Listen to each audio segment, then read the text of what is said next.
Hello बच्चों, इस video में हम लोग आज बहुत ही महत्वपूर्ण 3 टॉपिक के बारे में पढ़ने वाले हैं। पहला है किरचॉफ का नियम, संधि नियम है इसमें, और उसके बाद में लूप नियम है, और बहुत ही महत्वपूर्ण व्हीटस्टोन सेतु भी हम लोग इसी में कवर करेंगे। उसके साथ ही साथ संधारित्रों का संयोजन, समांतर क्रम संयोजन और श्रेणी क्रम संयोजन को बिल्कुल सरल भाषा में नोट्स के साथ हम लोग पढ़ेंगे। एक एक करके पढ़ते हैं। सबसे पहले हम लोग पढ़ते हैं किरचॉफ का नियम कि किरचॉफ का क्या नियम है।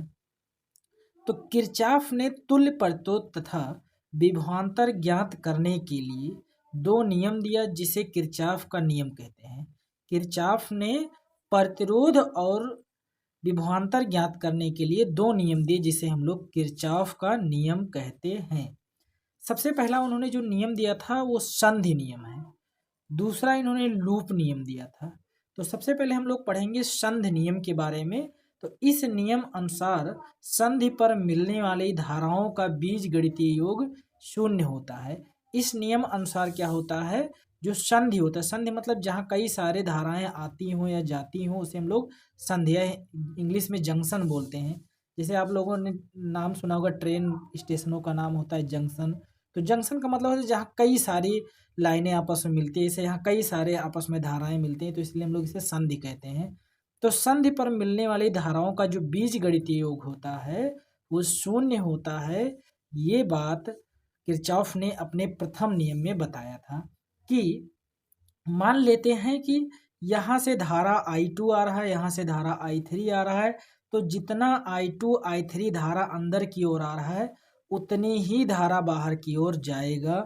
और इन्होंने बताया कि आने वाली धारा को धनात्मक में लो और जाने वाली धारा को ऋणात्मक में लो। तो मान लेते हैं 10 एम्पियर की धारा आ रहा है इसमें से, और 10 की इसमें से आ रहा है, मतलब 20 एम्पियर की धारा अंदर से आ रहा है अंदर की तरफ। तो जाएगा भी 20। मान लेते हैं इसमें 10 चला गया तो इसमें 5 जाएगा, इसमें 5 जाएगा।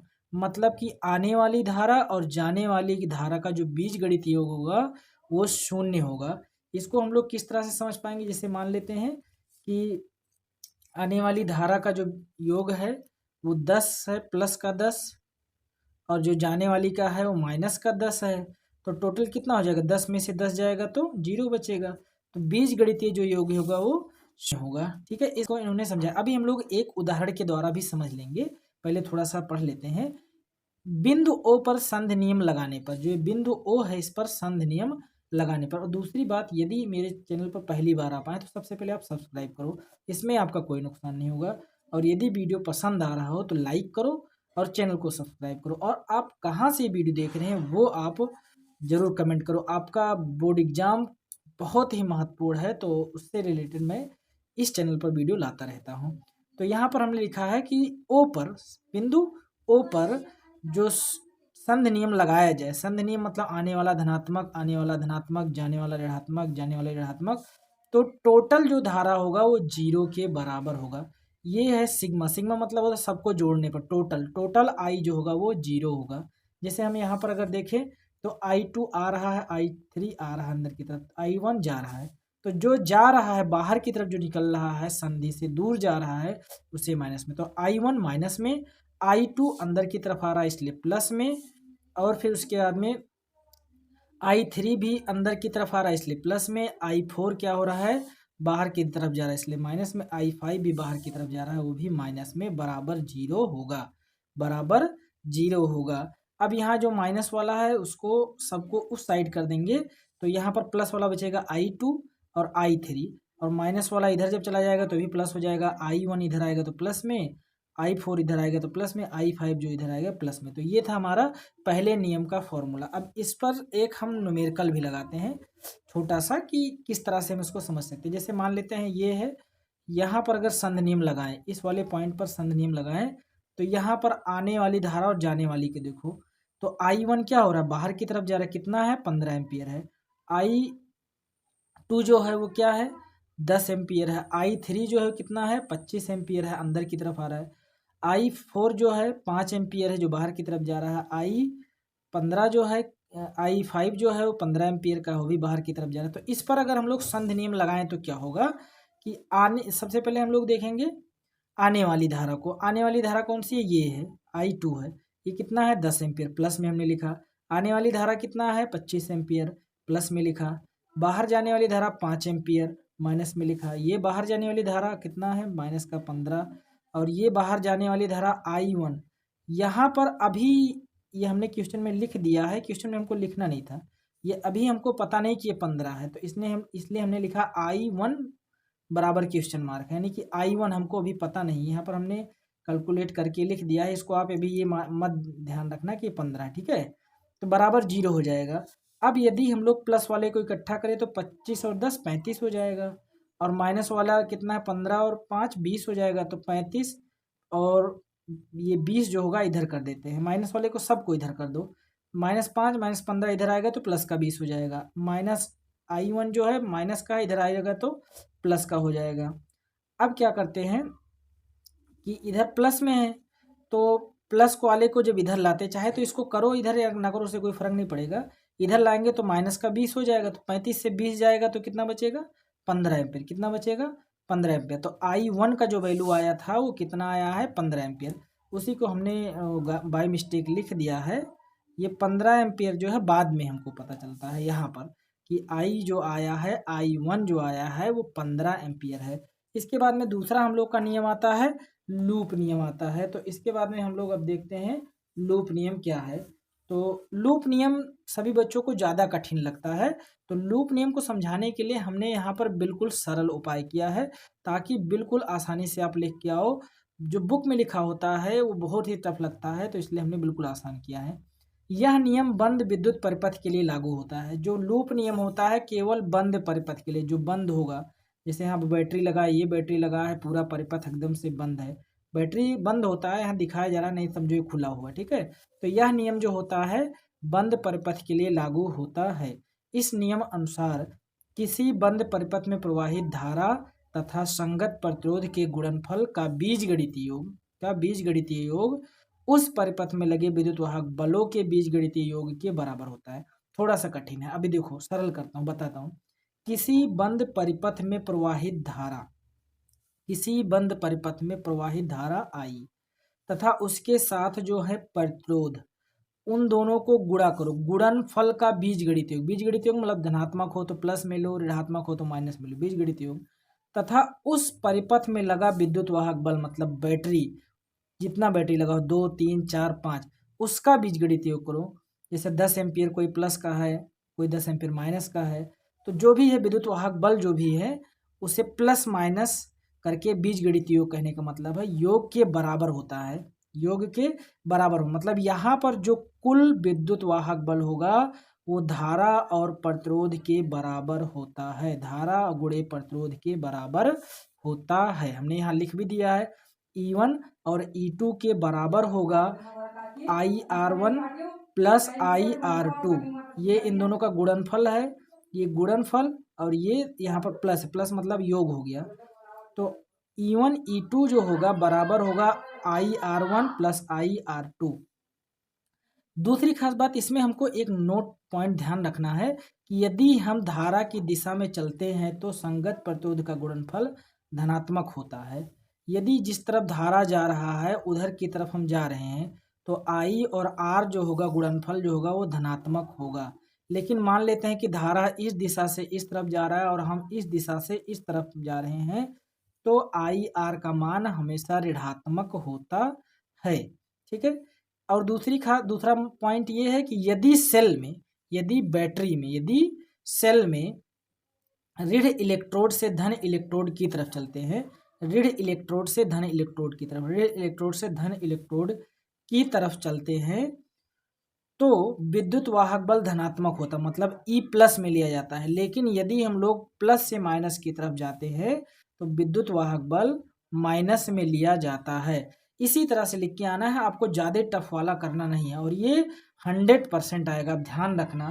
और इसके साथ अगर ये नहीं आता है बाई चांस, तो इसके साथ व्हीट स्टोन सेतु जरूर आएगा, तो इसको भी पढ़ना बहुत ही महत्वपूर्ण है। तो इसको आप ध्यान से पूरा वीडियो को देखेंगे। और दूसरी बात, यदि अभी तक आप लाइक नहीं किए, सब्सक्राइब नहीं किए, तो सबसे पहले लाइक करो फटाफट। हाँ हो गया, चलो सब्सक्राइब करो, कमेंट करो आप कहाँ से वीडियो को देख रहे हो। आइए हम लोग व्हीट स्टोन पढ़ते हैं। और इस चैनल पर आपको सभी मोस्ट इम्पॉर्टेंट क्वेश्चन मिल जाएगा, फिजिक्स केमिस्ट्री सब का मिल जाएगा, ठीक है। व्हाइटस्टाइन सेतु एक ऐसा विशेष परिपथ है या एक ऐसा विशेष विद्युत परिपथ है जिसकी सहायता से किसी अज्ञात प्रतिरोध को ज्ञात किया जा सकता है। व्हाइटस्टोन सेतु जो है एक ऐसा विशिष्ट प्रतिरोध होता है, ऐसा विशेष प्रतिरोध परिपथ होता है कि मान लेते हैं इसमें हमको P वाला प्रतिरोध नहीं पता है, Q पता है, R पता है, S पता है, तो P नहीं पता तो निकाल लेंगे। मान लो P पता है, R पता है, S पता है, Q नहीं पता है तो हम Q को निकालेंगे। मतलब किसी अज्ञात प्रतिरोध को हम आसानी से ज्ञात कर सकते हैं इसकी सहायता से। इसका आविष्कार प्रोफेसर CF व्हाइटस्टोन ने किया था। इसका जो आविष्कार है व्हाइटस्टोन का, तो CF व्हाइटस्टोन ने किया था, इसलिए इसे व्हाइटस्टोन सेतु के नाम से जाना जाता है। इतनी बात हमको लिखनी है। संरचना में हमको लिखना है इस सेतु में 4 प्रतिरोध P, Q, R, S चित्र अनुसार लगा होता है। P, Q, R और S चित्र के जैसा लगा हुआ है। बिल्कुल इसी तरह से आपको लिखना है बोर्ड एग्जाम में। अब बिंदु A तथा C के बीच, A तथा C के बीच, A और C के बीच विद्युत वाहक बल E एक सेल और एक कुंजी से जुड़ा होता है। विद्युत वाहक बल बैटरी धनात्मक और ऋणात्मक एक कुंजी से जुड़ा हुआ होता है। इतनी बात हमको लिखना है। इतनी बात लिखने के बाद में हमको आगे इसकी उत्पत्ति करना है, इसके फॉर्मूला का उत्पत्ति करना है कि प्रतिरोध ज्ञात करने के लिए जो हम लोग सूत्र का प्रयोग करते हैं, ठीक है।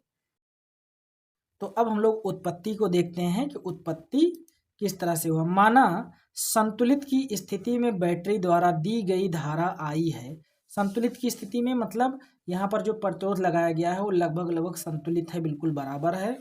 तो संतुलित की स्थिति में धारा आई है तो किरचॉफ के प्रथम नियम अनुसार, किरचॉफ के प्रथम नियम अनुसार बिंदु ए पर संध नियम लगाने पर, मतलब कि ये जो पॉइंट है इस पर संध नियम लगाने पर आने वाली धारा धनात्मक और जाने वाली धारा ऋणात्मक, यानी कि आने वाली जो धारा है I होगा और जाने वाली धारा I1 और I2 होगा। क्यों? क्योंकि इधर की तरफ जो धारा जा रही है I1 मान लो और इधर की तरफ जो धारा जा रही है I2 मान लो, बराबर 0 होगा, बराबर 0 होगा।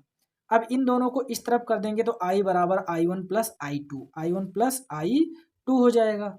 तो ये तो किरचॉफ के प्रथम नियम अनुसार है। लेकिन अब बंद भाग ए बी डी ए में लूप नियम लगाने पर, बंद भाग ए बी डी ए में, ए बी डी ए में मतलब इस वाले भाग में लूप नियम लगाने पर, लूप नियम क्या कहता है कि धारा और संगत प्रतिरोध का गुणनफल का बीजगणितीय योग। तो यहाँ पर हम लोग देखें तो इस वाले में धारा कौन सा है I1 है और प्रतिरोध कौन सा है P है, और उसके बाद में इस वाले में देखें तो धारा I2 है और प्रतिरोध कौन सा है R है।